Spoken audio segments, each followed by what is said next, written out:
feel like your program, it didn't give me what I wanted, but it gave me what I needed. I even talked to friends and say, hey, like I've been spending time with God for about an hour plus and wanted to ask if I can pray about anything. And everyone was like, what? Spend that much with God? How's that possible?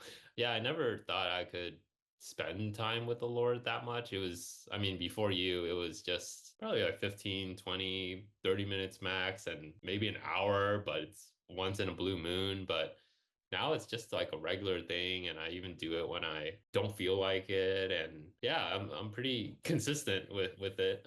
I'm sure things will change a bit when I get back to working, but I don't think I didn't think it was possible for me to spend that much time with God and like hearing from him and believing I can hear from him, writing stuff down, and there's a lot. Yeah, I just want to say that. Yeah, God gave me two job offers. I mean, we touched on it, but I was so like indecisive about what path to take, whether entrepreneurship, reality show, just going back into the corporate world. And I feel a lot more peace about going back into the corporate world. And so I actually did write down my professional and personal pursuits.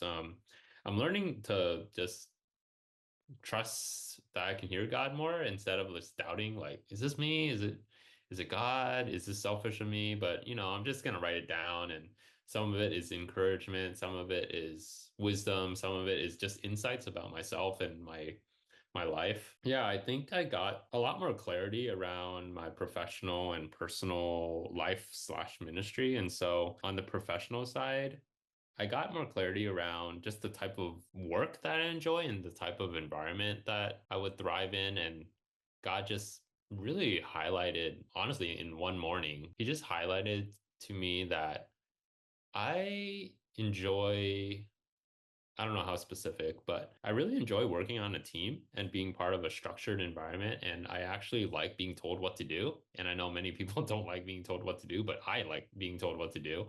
So I just really love that. And I also, God highlighted some of my startup tech experiences as well.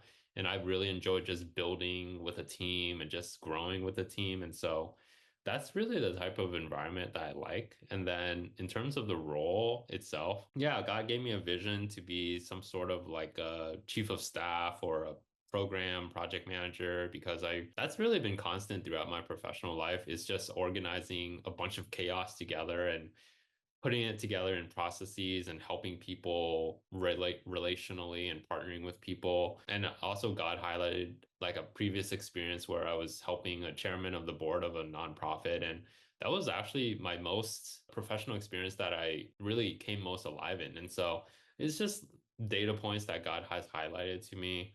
And then some other things just to highlight something awesome that really happened in this past, I don't know, like 90 days or so was I felt like you mentioned God gives us answers, but we don't really look out for them or we don't recognize it. And I felt like God gave me and my wife a resource from a Christian entrepreneur. He just launched a book and we went through the book and it really like helped us really drill down on what do we desire? Like what's like help me cast vision, write down dreams and stuff. And so each of us wrote down 50 dreams and a lot of these dreams really excited me. And so one of those dreams was to build a better relationship with my parents. And they're it's not perfect, not on no talking terms, but it was something that really got highlighted to me. There's a lot more. One thing I do want to highlight, just overarching above everything, is just investing in my relationship with God and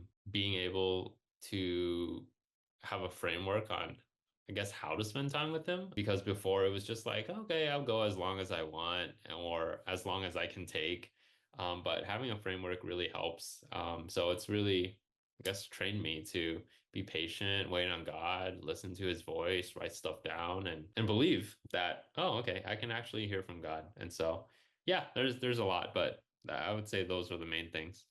So let me ask you this. Has your wife ever thought about doing a vlog of her life as a new mom and with the kind of the perspective of leaving the corporate world to become a mother as her calling to become a mother? You understand what I'm Sorry. saying? Like What's she's felt called by God to leave the corporate world and become a mother. Oh, she did a while ago. Right. She started a vlog for that, videoing her life, her experiences, her challenges, her all, her Mhm. life as, and then as a new mother and dealing with first time mother and, all the things you have to learn, that kind of a thing. Like a vlog that's like, okay, here's my life being successful. I'm assuming she was fairly successful in the corporate world or, Yeah. okay, I had a corporate career and I was called to be a mother. I'm just telling you what, I felt like God told me. There's a lot of women today, and I know one actually who's now in the process of selling all her businesses. She wants to embrace her femininity and focus on being ready to have a family because she was the boss. She was the boss girl. She was she was labeled with all these things. And she was like, she's all in with God now. And she's like, no, God didn't call me to be like a guy and to compete with guys in the corporate world. I can still be successful and an entrepreneur and all that stuff, but I'm a woman. And I want to be a mom someday. And I'm not going to give up that which I was created to be to pursue, you know, the grind of meeting others' expectations in the realm. So anyway, that was something that God put on my heart for you guys Wait, that can I, she can can I do a can I say something about that? yeah. That's amazing that you brought that up because her dream is actually to share her experiences, learnings, faith through YouTube. That's like it's been on her heart for like so many years. Well, how would I have known that unless God told me? That's so specific. Was it worth the financial investment to invest in the program and go through the 70-day program? Yeah, it was. That's crazy. Wow. Or I don't know how you wow. It's what I do. It's how God uses me. It's what I was created to do. So let me just repeat back what you said in my own words. We have enough. We've stored up enough reserves for such a time as this to invest in how we were created, why God brought us together to vlog, podcast, and help men and women. And it's only 25,000 a year, maybe max, I guess, out of the 1 million, which is really not that much percentage wise. So don't worry, chill out, trust God to provide. Is that a good summary of what you just said? I think the most mind-blowing thing you said was about about my wife and vlogging because she's wanted to do that for a while, and in fact right now she's doing it. I can hear her. And then starting a group for husbands. Yeah, I wanted to start something for men. God laid it on my heart last week or so, or this week. And then the podcast, like I was also thinking about that. I just didn't know like we're expecting a baby and I'm not really sure what to talk about now. But now after this session, I feel like I have some ideas. Just honestly, just sharing experiences about this whole transition period with Grace preparing to be a mom and not having income and just all the experiences of that. I think people would really appreciate that. So yeah, thanks for stoking the fire and giving like fresh vision.